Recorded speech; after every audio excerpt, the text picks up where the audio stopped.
హైదరాబాద్లో ఆషాఢ బోనాల జాతర అంగరంగ వైభవంగా ప్రారంభమైంది. మా ప్రతినిధి ఉదయ్ మనకు మరింత సమాచారం సార్ గోల్కొండ దగ్గర నుంచి. గోల్కొండ జగదాంబిక బోనాలు జరుగుతున్నటువంటి తీరుకు సంబంధించి. ఎస్ ఉదయ్, గోల్కొండ ఆషాఢ బోనాలు ఎట్లా ప్రారంభమయ్యాయి, ఎట్లా అక్కడ పండుగ వాతావరణం, సందడి వాతావరణం కనిపిస్తోంది? రాజేష్, ఏదైతే ఈరోజు ఆషాఢ మాసం కాగానే గోల్కొండలో భక్తులతో కిటకిటలాడుతుంది. ఏదైతే ఉదయం నుంచి కూడా గోల్కొండకు భక్తులు కూడా పెద్ద ఎత్తున తరలి వచ్చి అమ్మవారిని దర్శించుకుంటున్నారు. ఏదైతే కుమ్మరి సంఘం వారు కొద్దిసేపటి క్రితమే గోల్కొండలోని జగదాంబిక అమ్మవారికి కూడా తొలి బోనం కూడా సమర్పించారని మనం చూస్తున్నాము. ఏదైతే ఇప్పుడు భక్తులు కూడా ఇక్కడ పెద్ద ఎత్తున కూడా వివిధ ప్రాంతాల నుంచి తరలి వచ్చి ఇక్కడ అమ్మవారిని కూడా దర్శనం చేసుకుంటున్న పరిస్థితి మనం చూస్తూ ఉన్నాం. ఏదైతే చూస్తున్నాం మనం ప్రస్తుతం గోల్కొండ ఆలయం దగ్గరలోని జగదాంబిక అమ్మవారి ఆలయం దగ్గర ఉన్నాము. ఇక్కడ చూసుకోవచ్చు, ఇప్పటికీ అమ్మవారికి కూడా ప్రత్యేకంగా పూజలు కూడా నిర్వహించారు. ప్రస్తుతం మనతో పాటు ఆలయ పూజారి ఉన్నారు, వారి మాటల్లో తెలుస్తున్న. పూజారి గారు చెప్పండి, అంటే ఈరోజు గోల్కొండ జగదాంబిక అమ్మవారి బోనాల ఉత్సవాలు ప్రారంభమయ్యాయి. ఈరోజు ఉత్సవాలకు సంబంధించిన పూజా కార్యక్రమాలు ఏమేమి ఉన్నాయి? ఈరోజు ఆషాఢ మాసంలో తొలి బోనం ఇక్కడ ఈరోజు ప్రారంభమైంది. తెల్లవారుజామున 5 గంటలకు అమ్మవారి అభిషేక పూజ కార్యక్రమం జరిగింది. ఇంకో కొద్దిసేపట్లో మన 12:30కు మన మంత్రివర్యులు తర్వాత గవర్నమెంట్ తెలంగాణ రాష్ట్రం తరఫు నుంచి పట్టు వస్త్రాలు సమర్పించుకోవడానికి మన మినిస్టర్స్ వాళ్ళందరూ వస్తున్నారు లంగరోజ్ చౌరస్తా దగ్గర. అక్కడ తొట్టెలో రథం పూజ కార్యక్రమం జరిగిన తర్వాత అక్కడ ఊరేగింపు స్టార్ట్ అవుతుంది. తర్వాత అక్కడ చోటా బజార్ వచ్చిన తర్వాత మా ఇంట్లోకి ఎన్ని ఉత్సవ విగ్రహాలు స్టార్ట్ అవుతుంది. బంజారీ దర్వాజా నుంచి మన బోనం అనేసి ఇక్కడ బోనం ఊరేగింపు తయారవుతుంది, ప్రారంభమవుతుంది. ఆ 3 కలిపి ఒకటే సాయంత్రం కొండపైకి చేరుకుంటుంది అన్నమాట. ఇక్కడ ప్రస్తుతం మనతో పాటు కొంతమంది భక్తులు ఉన్నారు, వారి మాటల్లోనే తెలుసుకున్నాం. అంటే వివిధ ప్రాంతాల నుంచి ప్రత్యేకంగా ఏళ్ల తరబడి నుంచి కూడా ఈరోజు అంటే గోల్కొండ అమ్మవారిని దర్శించుకుంటాం. మొక్కిన మొక్కులు కూడా తీర్థాన్ని కూడా భక్తుల వారి నమ్మకం కూడా చెప్తున్న పరిస్థితి కనిపిస్తూ ఉంది. ప్రస్తుతం మనతో పాటు కొంతమంది భక్తులు ఉన్నారు, వారి మాటల్లో తెలుసుకున్నాం. అంటే వివిధ ప్రాంతాల నుంచి కూడా ఇక్కడ అమ్మవారిని దర్శించుకునేందుకు పెద్ద ఎత్తున కూడా పోటెత్తుతున్నారు. మనం చూసుకోవచ్చు, క్యూ లైన్లు కూడా భారీగా కూడా భక్తులు తరలి వస్తున్న పరిస్థితి కనిపిస్తూ ఉంది. మనం చూస్తున్నాము లైవ్లో. ప్రస్తుతం మనతో పాటు కొంతమంది భక్తులు ఉన్నారు, వారి మాటల్లో తెలుసుకున్నాం. అమ్మ చెప్పండి, అంటే ఈ గోల్కొండ జగదాంబిక అమ్మవారిని ఎన్ని సంవత్సరాల నుంచి దర్శించుకుంటారు? మీరు అమ్మవారికి ఎన్ని సంవత్సరాల నుంచి బోనాలు సమర్పిస్తున్నారు? మేము 30 సంవత్సరాల నుంచి ఇక్కడికి వస్తున్నాము.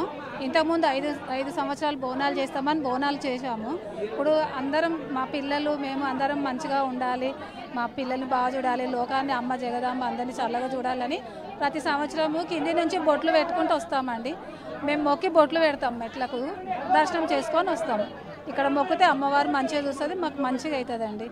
అమ్మ చెప్పండి, అంటే మీరు ఎన్ని సంవత్సరాల నుంచి బోనాలు సమర్పిస్తున్నారు? ఎట్లా అనిపిస్తుంది? నుంచి వస్తున్నాము. 5 సంవత్సరాలు. అంటే ఇక్కడ మొక్కుకున్న మొక్కులు తీర్థాయని అంటారు, నిజమేనా? తీర్థాయి మంచిగా. ఎవరెవరు వచ్చారు ఇక్కడ? మేము మా ఆడపడుచులు, మా బిడ్డలు, అల్లుళ్ళు అందరం వచ్చినాం. మొత్తానికి చూసుకున్నట్లయితే ఈరోజు పెద్ద ఎత్తున కూడా భక్తులు ఇక్కడ అమ్మవారిని దర్శించుకునేందుకు ఇక్కడ తరలి వస్తున్నారు. మనం స్క్రీన్ మీద చూసుకోవచ్చు, భక్తులు కూడా ఉదయం నుంచి కూడా పెద్ద ఎత్తున తరలి వస్తున్నారు. కొంతమంది భక్తులకు కూడా అమ్మవారి శరీరానికి అమ్మవారు కూడా వచ్చిన పరిస్థితి మనం చూస్తూ ఉన్నాము. మరి కాసేపట్లో అంటే ఇప్పుడే కుమ్మరి సంఘం వారు కూడా అమ్మవారికి తొలి బోనం సమర్పించారు. అయితే ప్రభుత్వం తరపు నుంచి కూడా మరి కాసేపట్లో కూడా పెద్ద ఎత్తున లంగరాజు నుంచి కూడా ఇక్కడ ఊరేగింపుగా తరలి వచ్చి అమ్మవారికి కూడా పత్తి వస్త్రాలు సమర్పిస్తారని కూడా ఇక్కడ ప్రధాన పూజారి కూడా చెప్తున్న పరిస్థితి. మొత్తాన్ని చూసుకున్నట్లయితే ఇక్కడ ఎలాంటి అవాంఛనీయ సంఘటనలు జరగకుండా పోలీసులు పెద్ద ఎత్తున బందోబస్తు ఏర్పాటు చేస్తారు. ఎప్పటికప్పుడు ఎక్కడైనా ఇన్సిడెంట్ జరిగితే కూడా సీసీ కెమెరాల ద్వారా కూడా అబ్జర్వ్ చేసేందుకు కూడా ఇక్కడ ప్రత్యేకంగా సీసీ కెమెరాలు కూడా ఏర్పాటు చేశారు. అయితే ముఖ్యంగా మహిళలకు సంబంధించిన ఏదైనా ఇబ్బంది వస్తే కూడా ఇక్కడ ప్రత్యేకంగా సిటీస్ కూడా పోలీసులు ఏర్పాటు చేశారు. బార్గేట్లకు సంబంధించిన బోనాలకు ఒక సైడు బార్గేట్లు, భక్తుల దర్శనం సంబంధించిన ఒకవైపు బార్గేట్లు కూడా ప్రత్యేకంగా ఏర్పాటు చేశారు.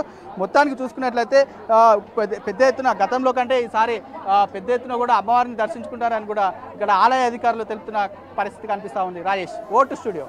Right, thank you Uday.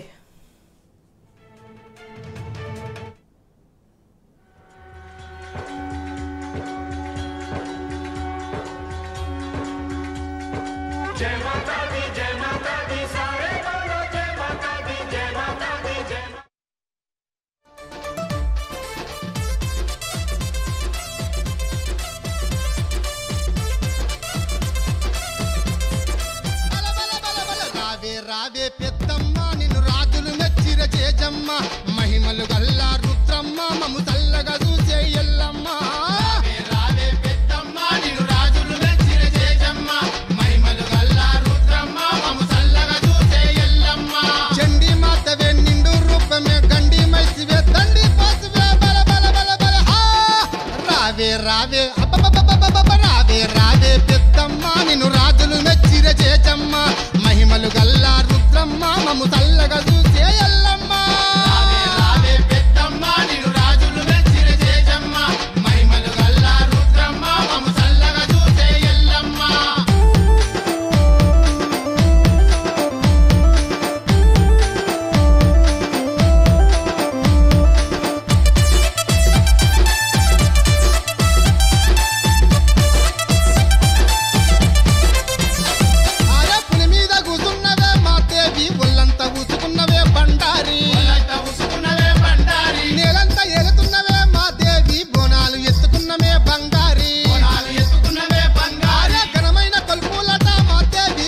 మహిమలు గల్లా రుద్రమ్మ మము చల్లగా